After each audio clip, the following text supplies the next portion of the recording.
And then you start. But take a breath and go slow. Okay. What? Okay. Hey, I'm Evie Jones, and this is my dad, Seth Jones. So this is our pilot episode of Back Issues. We did a talking tracks in the summer, and now we're thinking of doing this in the winter. But this is our pilot episode, so we're going to give this a try.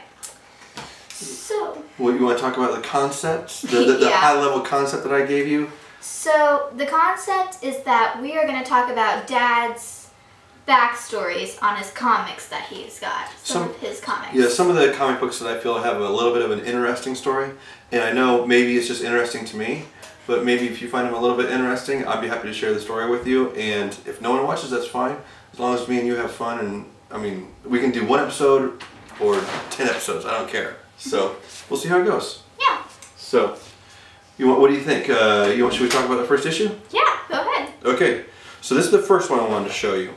This is America's Greatest Comics, number 4. It's from 1942. It's got Captain Marvel in it. And this is one of the oldest comic books I own. I will tell you, but I don't want to tell you how much I spent on this comic book. The interesting thing about this is where I got it. I bought it in a rundown old garage in Wichita, Kansas. And it's the only comic book, well, one of 2 comic books I've ever bought. It was at an auction. Wow. So a rundown shed? Yeah, so what happened was my dad called me. I was probably 23, 24 years old. I don't really, it's been 15, well, I'm 40, so it's a long time ago. And my dad called me and he said, you won't believe this, but this guy passed away in Wichita. And he had the first issue of Superman, the first issue of Batman, the first issue of Flash, the first issue of Green Lantern. And I said, Dad, I love you, but you don't know what you're talking about. I mean, those are like big dollar comic books that people don't just find those. Well, sure enough, he was right. It made the newspaper. It was in the Wichita Eagle. So I saw the story online, and I said, well, I'm coming down for the auction. Let's go check it out. So the first auction was in this old wooden garage, and sure enough, they had auctioneers there. This comic book was in a Ziploc baggie, and it was and so I was actually writing for Comic Book Resources, which is a website that I used to write for. So I was there to report on it. And they had 100 comic books that they're going to auction on this first one. And I remember I interviewed the widow, the widow being the wife of the man who had died. Mm-hmm. She was there, and I asked her. I said, "What's your hope for in this auction? Because I'm doing a story on the auction." And she said, "Well, I really hope that I can buy a new truck because I need a new truck." And I laughed because I was like, "Wow, you're going to do a lot better than a new truck." And she did. They made a lot of money in that first auction. So, what's the value of this comic? Well, Is it valuable? It's not as valuable as I wish it was. I didn't even look to see what the current price on it is. I will tell you that of all the comics that were there, my mom and dad were there with me, and they said to me, are you going to bid on anything? And I said, I don't think I'll be able to afford anything. And that's when Dad and Mom, they had that passion for collecting like I did, and they said, tell you what, I don't know how much money you can spend, but we'll split whatever you can spend. So if you can spend 20 bucks, we'll give you 20 bucks. And I said, I can probably spend a couple $100. And they said, then we'll spend it, we'll split it with you. And so then when this one went up for auction, we bid on a couple books and thousands of dollars. Right away we were bid out. We couldn't get the book. And then this one finally came up. And the reason I wanted it was because it had Captain Marvel in it. Anything with Superman, Batman, Green Lantern, Flash, couldn't even come close. Poor Captain Marvel. No one loves Captain Marvel anymore. Captain Marvel was more popular than Superman in the 1940s. He was. And so at least I got a superhero, right? But I think I bid it up to $500. On the comic book? Yeah, on the comic book, yes. How much was this TV? About $500, So yeah, I mean, there's about the same, and then I got bid again, and my dad goes, and he's like, bid again. And so I bid again, and so I think I got it for around $600. And I remember writing that check. That was a lot of money back for young Seth Jones. Yeah. The most money I've ever spent on a comic book, for sure. Yeah, $600 for a comic book. Yeah, and in today's market, I mean, I don't know. It's in pretty good shape. Mostly for me, I cherish it because it's a cool memory. And man, I wish I would have had Superman in it. As it is, it's got Captain Marvel, Spy Smasher, Bullet Man, Mr. Scarlet, Minuteman. I mean, it's you know, I mean, it's not.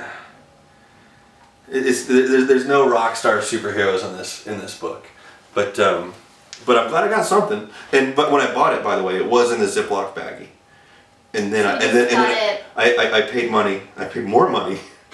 Gosh. I took it to Chicago and I gave it to the Comics Guarantee Corporation, CGC, and I had them what we call slabbing it. They put it in this. They professionally graded it, and no, I did look through it, and you can read this comic. I mean, it's not. But I wanted it to be preserved. They gave it a 6.0, which is a lousy grade. It's a lot better than a 6.0. What? How do they grade it? They pay someone like me to go through it with white gloves on and tell them exactly how nice the comic book is. And the thing is they even said white pages. This is a good looking comic book. The back cover is, and the spine it's a 80-page giant, or 100 pages. It's a big book. It's in really good shape, and they only gave me a 6.0, which is criminal.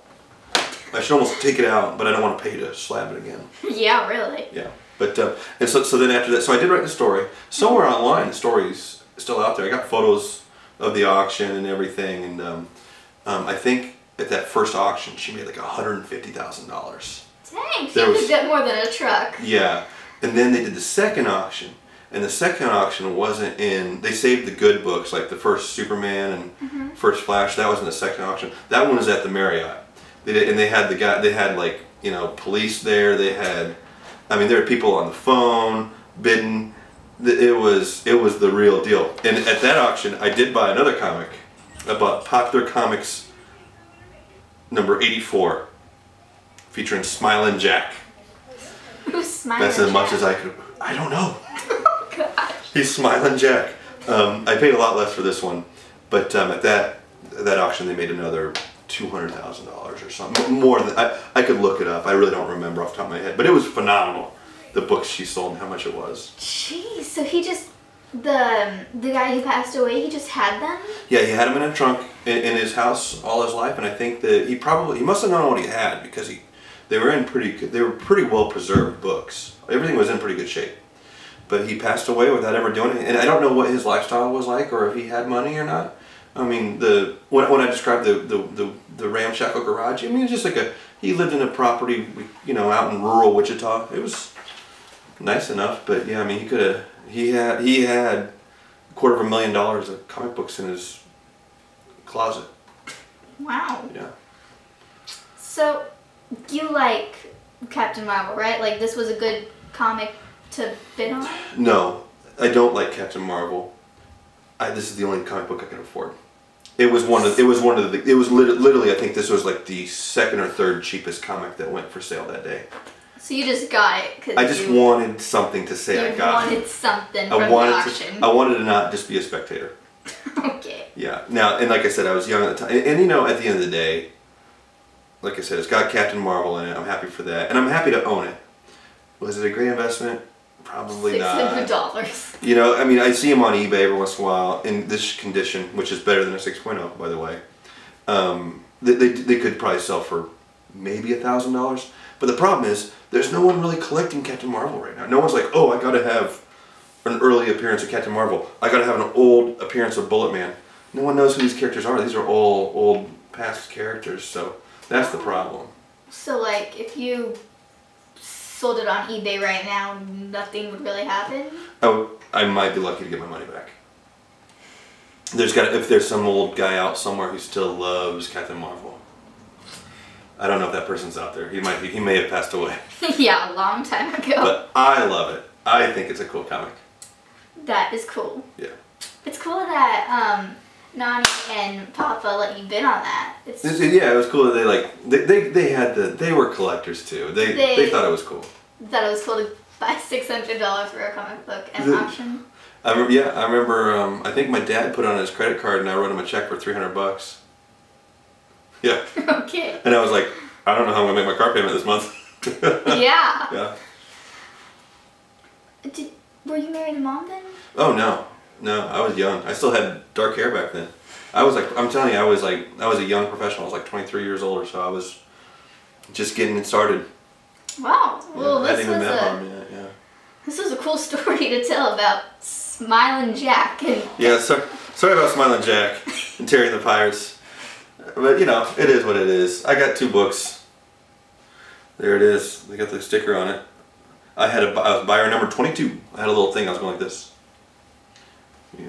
75, 75, 80, give me 85, 95, 95, 100. Yeah, I've seen. Yeah. Yeah. That was me. Only time I've ever bought comics in an auction. So you just go to comic stores now? I don't really buy comics anymore. I got better things to spend money on now. Yep.